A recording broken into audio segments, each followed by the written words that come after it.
মৰমৰ বন্ধু বান্ধৱীসকল আজি আপোনালোকৰ মাজত লৈ আহিছোঁ DME গ্ৰেড 3 টেকনিকেল আৰু নন টেকনিকেলৰ ফাইনেল ৰিজাল্ট সম্পৰ্কে পোনপ্ৰথমে আপোনালোকক আজি আমি DME টেকনিকেলত অৰ্থাৎ শনিবাৰে হৈ যোৱা গ্ৰেড 3 টেকনিকেলৰ ফাৰ্মাচিষ্টৰ স্কিল টেষ্টত কেনেকুৱা প্ৰশ্ন সুধিছিল তাৰে দুই নমুনা স্কিল টেষ্টত এটা বৰ্ডেই আছিল ফাৰ্মাচিষ্টৰ পোষ্টত DME টেকনিকেলৰ আৰু 1:3 মাতিছে 76 কেণ্ডিডেটক মাতিছে পোষ্ট আছিল 50 মানে এটা পোষ্টৰ বিপৰীত 3 জনক 15টা পোষ্ট হলে কিমান 45 জন আৰু একে নাম্বাৰ পাইছে কিছুমানে যেমন ময়ো পাস পাইছোঁ তাইও পাস পাইছে তেনেহ'লে কি হ'ব এইটো 1:3 কৈ বেছি হৈ যাব সেইকাৰণে 76 টো মাতিছে কি DME টেকনিকেল ফাৰ্মাচিষ্ট পোষ্টত আৰু যোৱা শনিবাৰত DME টেকনিকেলৰ ফাৰ্মাচিষ্ট পোষ্টৰ ভাইভা বা স্কিল টেষ্টটো হৈ গ'ল মেক্সিমাম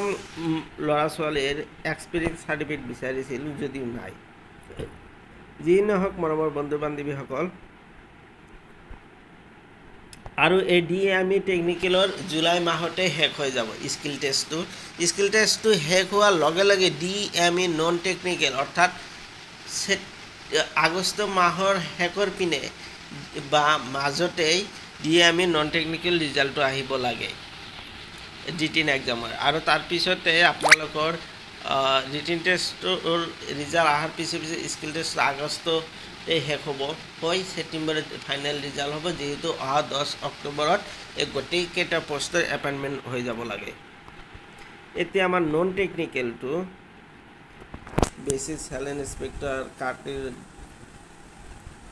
নন টেকনিকেলৰ ৰিজাল্টটো যেহেতু এই জুলাই মাহতে আমাৰ গ্ৰেড 3 টেকনিকেল পোষ্টৰ আটাইকেইটা পোষ্টৰে কি হ'ব বেকিং আটাইকেইটা পোষ্টৰে আপোনালোকে ৰিজাল্টটো স্কিল টেষ্টটোৰ মানে শেষ হৈ যাব শেষ হোৱাৰ পিছতে ৰিজাল্ট প্ৰচেছ চলি থাকিব ইপিনে শেষ হোৱাৰ পিছতে নন টেকনিকেলৰ ৰিজাল্টটো অৰ্থাৎ আগষ্টৰ মাহত আহি যাব আৰু আপোনালোকে যিসকল বন্ধু বান্ধৱীসকলৰ ৰিটিন এক্সামটো ভাল হৈছে নিশ্চয় আপোনালোকৰ 90 বা 85